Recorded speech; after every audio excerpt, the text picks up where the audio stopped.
My name is Yusuf Oluwafemi Salako, popularly known as Ori David, a 500 level law student of the University of Lagos and founder of the Ori David Consult. And if you are new to my channel, you may consider subscribing by clicking on the subscribe button down below and hitting that notification bell. So today we shall continue our class on legal method. In the last class, we examined what a law is, especially the features of legal rules. Today, we want to consider the theories of law, and which means today we are going to concern ourselves with the positive school of thought. We need to understand that in the area of jurisprudence, it talks about the philosophy of law.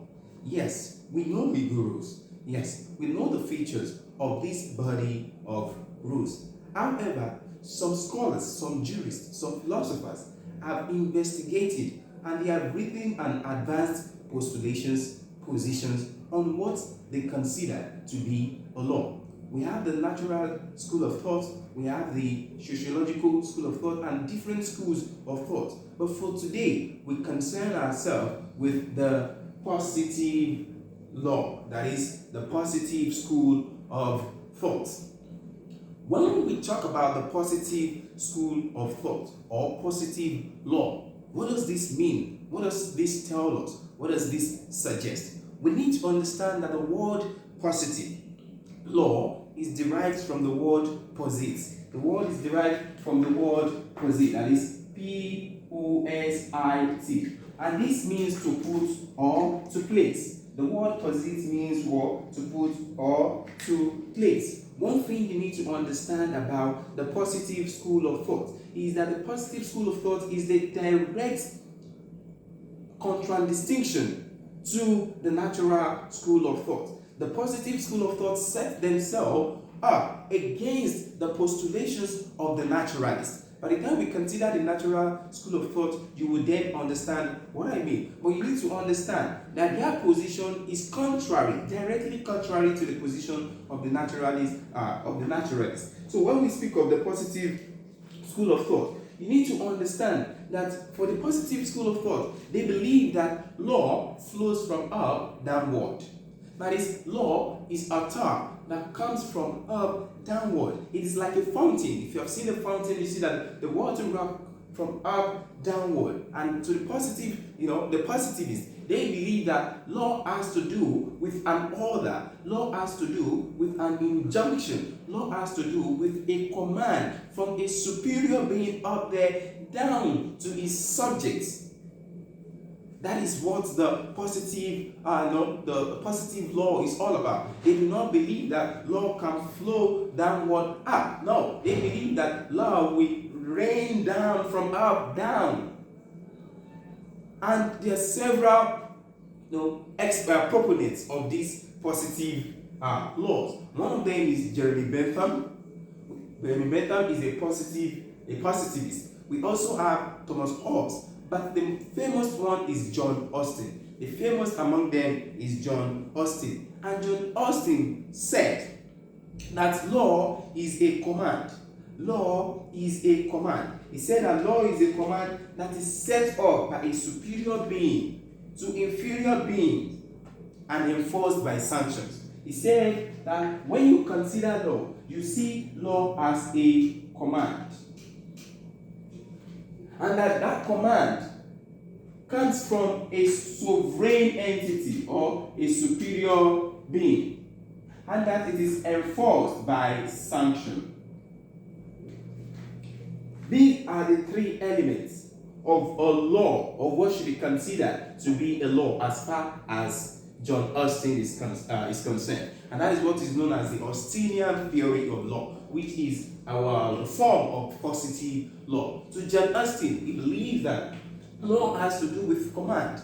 That is, any order, any injunction, any law that has been made by a body that is vested with the power of making that particular law, and if it can be enforced by sanction, and if it can achieve general obedience, then such is regarded as law.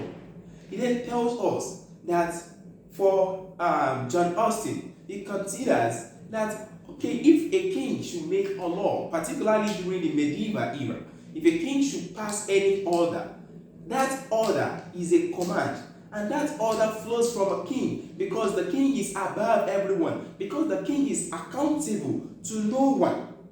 And that order will pass down to the inferior beings. The inferior beings being his subjects. And they are bound to obey the law. That is what he meant by general obedience. General obedience doesn't mean that you will not have those who will still flout against the law. And that is where sanction comes in. He believes that if there is no sanction, people would not obey the law. This is contrary to what the natural school of thought actually believes. To the naturalists, they believe that one of the reasons why we obey the law is because we, as human beings, we have the sense to think, the ability to think. God has endowed us with a sense of reasoning, and as a result of that, we have some basic moral principles within us, which in our conscience we just know that we have to obey the law because the law is just. So, to the naturalist, you decided not to commit murder, not to kill another person because you know that it is bad for you to do so. But to the positivists, they believe that you are not going to kill someone because you know that it is a crime, and you know that if you should do it, you will be convicted and you will land in jail. So it is as a result of your fear of the consequences of your action that you have decided not to commit that action. That is what the positivist or the positive law school of thought believes, that there must be sanction from a command that has been made by a sovereign entity. When you now come down and look at the positive law, you see that it has three features or elements. The first is that there must be the existence of a definite sovereign. There must be the existence of a definite sovereign. Yes, because John Austin says that the law is a command from the sovereign. So there must be a sovereign. There must be someone that is the uncommanded commander. There must be someone that must issue the order right from up downward. The order must tower down. It must rain down. So there must be a sovereign. And if you look at it, you find that, take for example the order that was made by the President of the Federal Republic of Nigeria, General Muhammadu Buhari, which was to prevent or to make it a crime or to basically forbid people from moving out during the whole COVID-19 pandemic.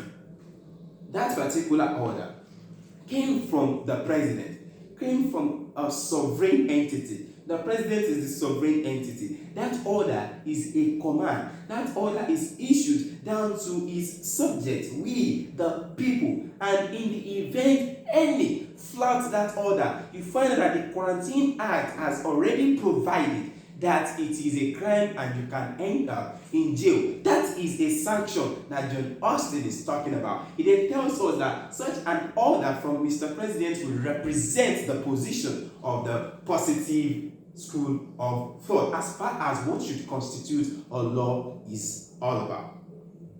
Or should we talk about the directive that was issued by the governor of Lagos State, Mr. Sanwo-Olu, that which basically made it a crime to be in a gathering of more than 20 persons. It then tells us also that that order which made it a crime, that order is a command coming from a sovereign being, the governor, and then it provides a punishment, that is a sanction, that also represents the Austinian theory of law, that is the positive law. So there must be a sovereign entity. But I must also point out that a sovereign being may not necessarily be a body. It may be a body of persons. It just has to be an institution that is vested with the power, legally vested with the power to make such an order. But when we consider the origin of this positive law, you realize that as at that particular time, what John Austin had in mind was basically the monarchic system of government. The king makes the order. But in recent or in modern times, you find that it doesn't have to be only a person, it could also be a body of person. So which means in this regard, we could also be talking about the legislature. Since the legislature is legally vested pursuant to Section 4 of the 1999 Constitution with the power to make and enact laws for the whole federation. It then tells us that if the legislature should make a law and then say that this law, you must abide by this law. If you do not do so, this is the punishment. That punishment is the sanction. The law is the command. Then the legislature remains the sovereign being. And this also goes back to the example I made earlier on about the order made by Mr. President. You find that the order made by Mr. President cannot be said to have been made solely by Mr. President. Mr. President made the COVID-19 regulations pursuant to the Quarantine Act. The Quarantine Act was the one that enabled Mr. President to be able to make that law, because the Mr. President is in the executive arm of government, and his duty is not to make law, but rather to formulate policies and to implement the law. But there is something known as administrative rule making, which means that there are times that even one in the executive arm of government can make a law, as long as the legislature that is principally charged with the duty of making the law has given him the power to do so. And that is what the Quarantine Act has done. That you can make a law when situations like this arise. And it then tells us that we cannot necessarily narrow down the sovereign body to only Mr. President. We can also take it to the legislature that has given him that power pursuant to the Quarantine Act. The legislature have also been able to make that law because the Constitution has given them the constitutional power to make the law. It then tells us, and even the judiciary will be the one to enforce the law in the event that anyone should flout that order. Mr. President is not the one to then decide that you have flouted the order and then you are going to face the wrath of the law. No, that is not within his portfolio, and the legislature cannot also do so. The only body that can do so pursuant to Section 6 of the 1999 Constitution is the judiciary, the court. Then you can see how the three organs of government can also be the sovereign entity. But it tells us that the first element is that there must be a sovereign body. The second element is that the sovereign is necessarily seen to be above the law. That is what is known as the uncommanded commander. What this means is that if it is a command that is coming from the sovereign, then it means that it is a command that is coming from the highest norm in the hierarchy of norm, the highest authority. Because if there is any other authority above that particular sovereign, then how sovereign is he? It has to be a command that commands obedience. It has to be that this person or this body of persons do not give account to anybody. And that is where the issue of uncommanded commander comes in. And you can understand this in the sense of the Constitution.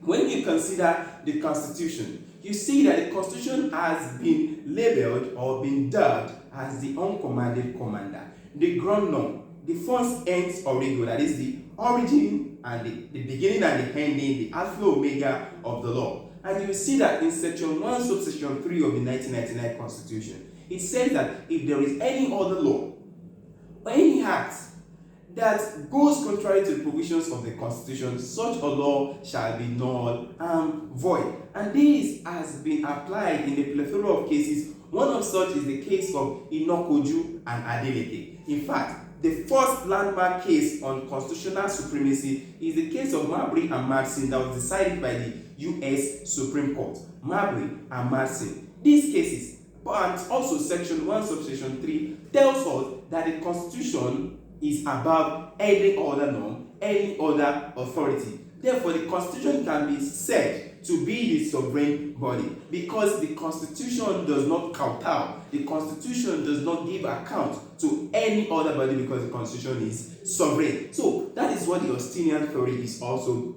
all about. Then the third part is that it says the subject must obey, and that obedience will be enforced by sanction.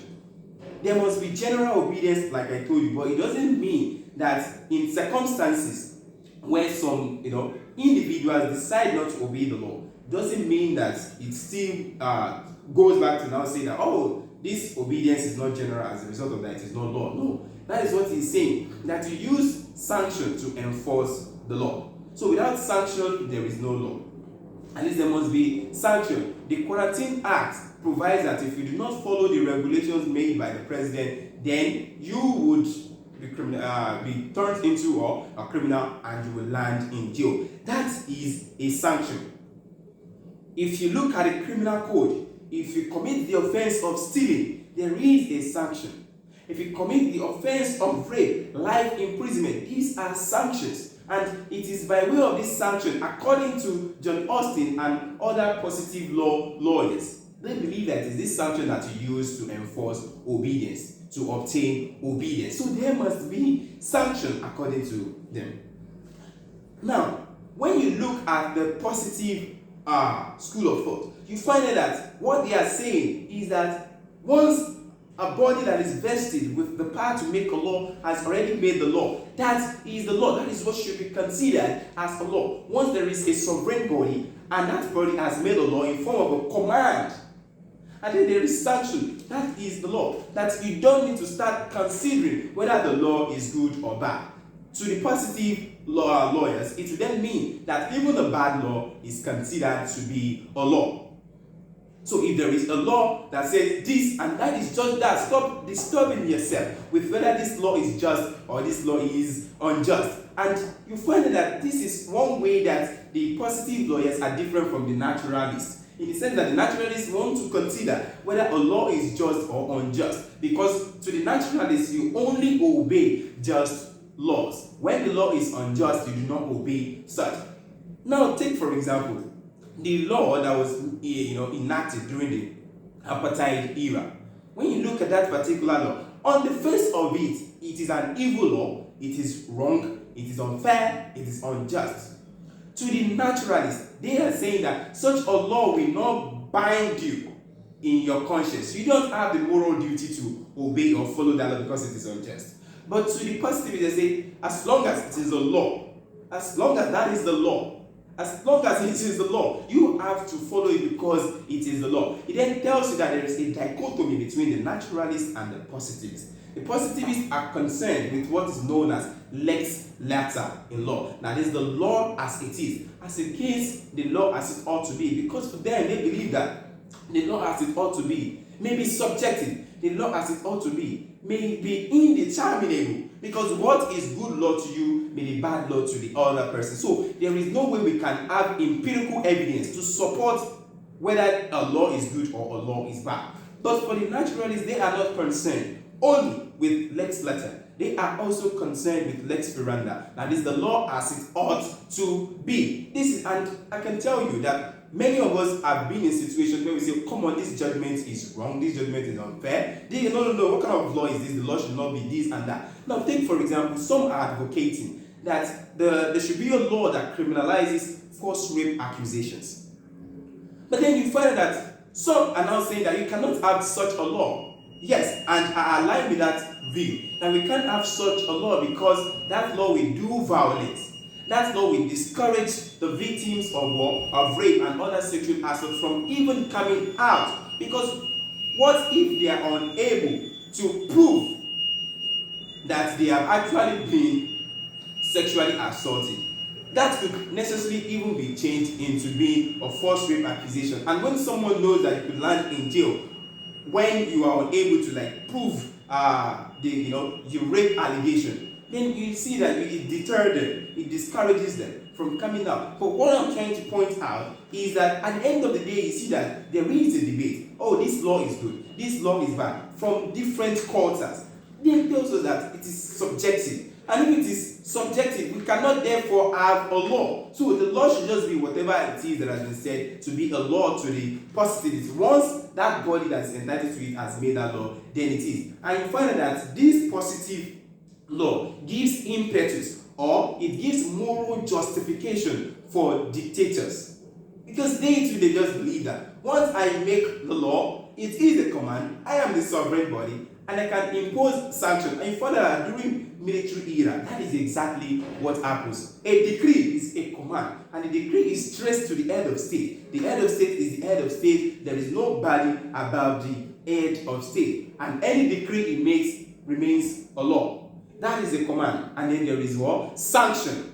And it is that sanction that will make majority of us not to flout the law during a military era.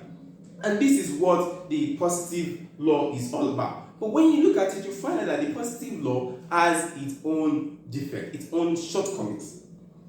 The first criticism against it is that first, laws are not always constructed to have a command or imperative tone.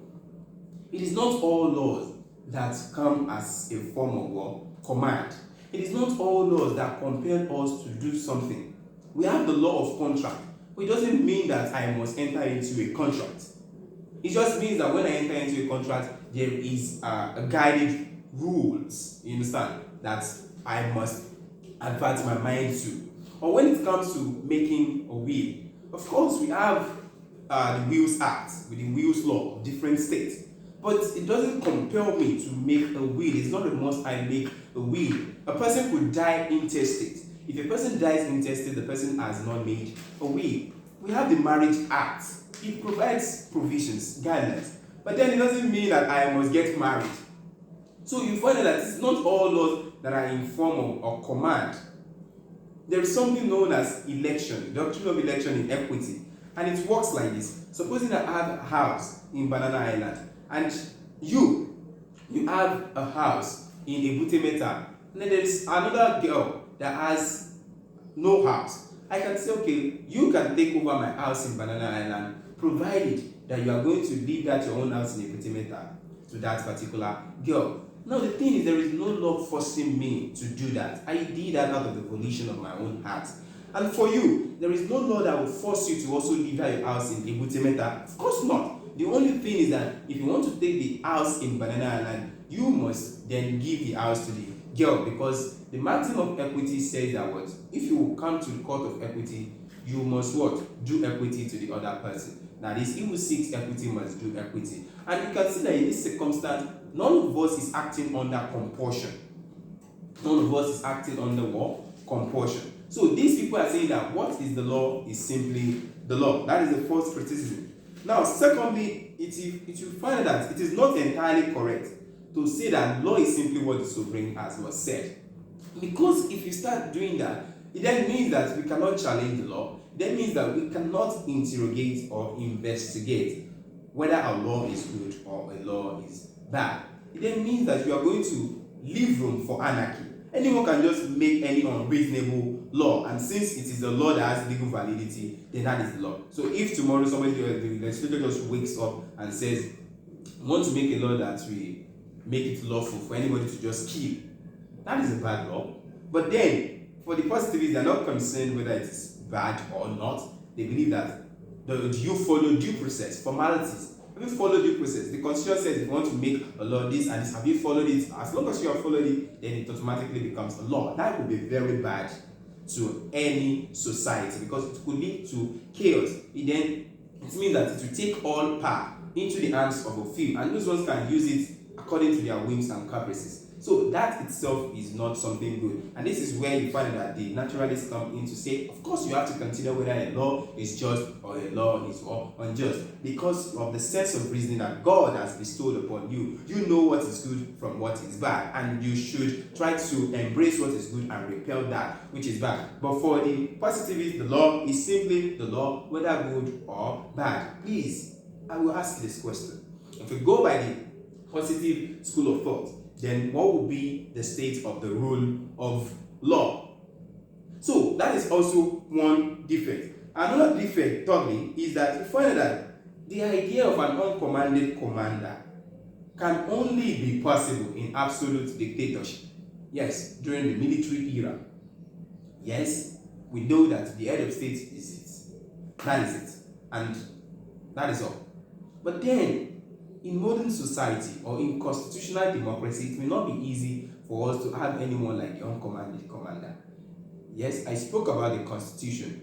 The Constitution may be deemed to be the uncommanded commander, in that there is no law that is far above the Constitution, and Section 1, subsection 1 says that what the Constitution is binding on all persons and authority in the country. Section 1, subsection 3 says there is no law above the Constitution. That's what is known as the supremacy clause.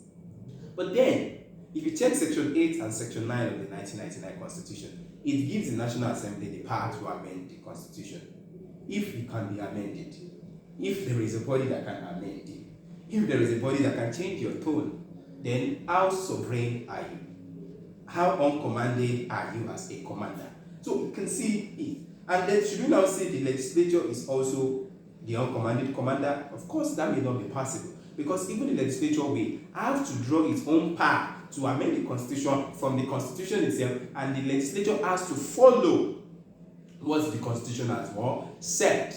If the legislature does not follow the procedure, then it will be null and void. And you can see the case of AG Lagos and AG Federation, where Lagos State tried to add to the existing 20 local government. But then after the State House of Assembly had done all it needed to do, the Constitution provides that they should take it to the National Assembly for ratification. But they didn't, and so the Attorney General of the Federation sued, and the court said that the Constitution has laid down a procedure and you must follow the procedure. If you do not follow the procedure, then whatever you have done is null and void. And that is why today you don't have more than 20 local governments.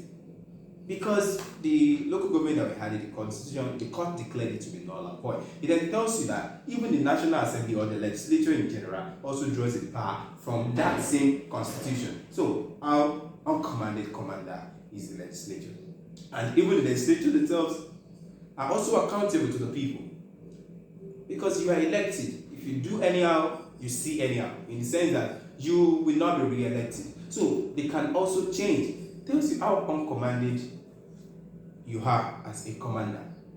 Then what about the people? Yes, the people is usually seen to be sovereign. In fact, the Constitution is said to have that sovereign flavor because it represents the will of the people.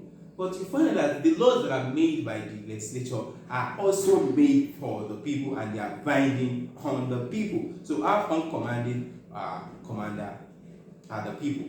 So you can see that it is not easy for you to be able to see anyone as uncommanded commander or that sovereign body. And you see the example I told you, I made about the Quarantine Act. You can see the way the three organs of government actually come together, and it's not easy to pinpoint who exactly is the uncommanded commander. And you can also understand that even in military era, it can also be said that there is a system of rules that also guide the military regime in such a way that you cannot just say someone is the uncommanded commander.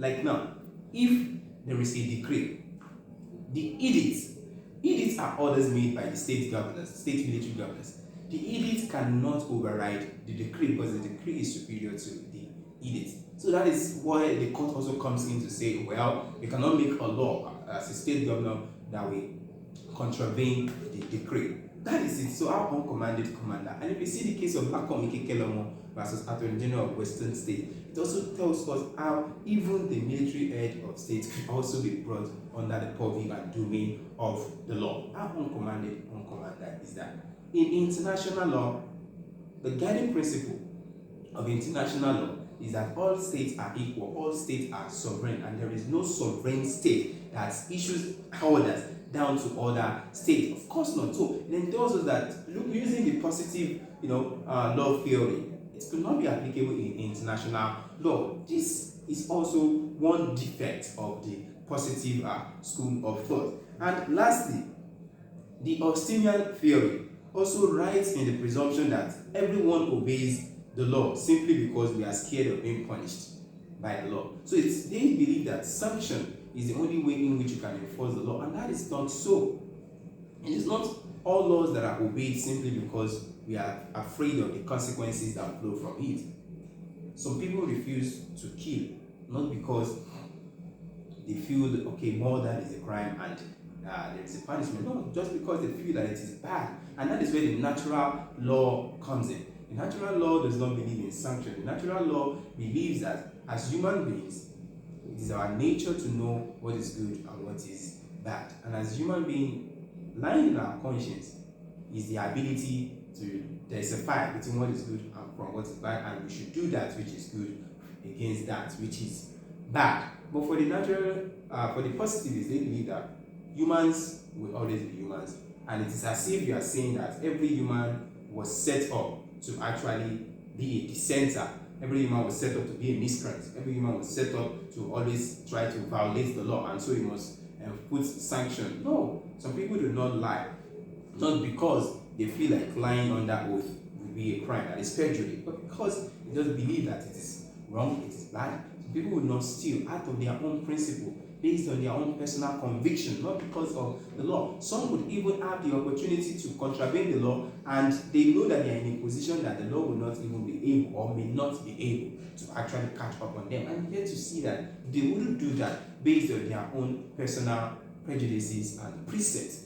Then tells you that it's not all laws that are obeyed simply because of the sanction in it. Some people will not smoke outside, not because they feel like, okay, there is a law that makes it a crime. So no, they will not do that simply because they know that what it is bad and it may harm the entire society. And so it tells you that you cannot always be screaming sanction, sanction, sanction, sanction, sanction. Yes, sanction, but that cannot be the basis of the law. And that is all I have for you today on the positive law. My name has not changed, but I remain Yusuf Oluwapende Salako. Do subscribe to my channel. Thank you.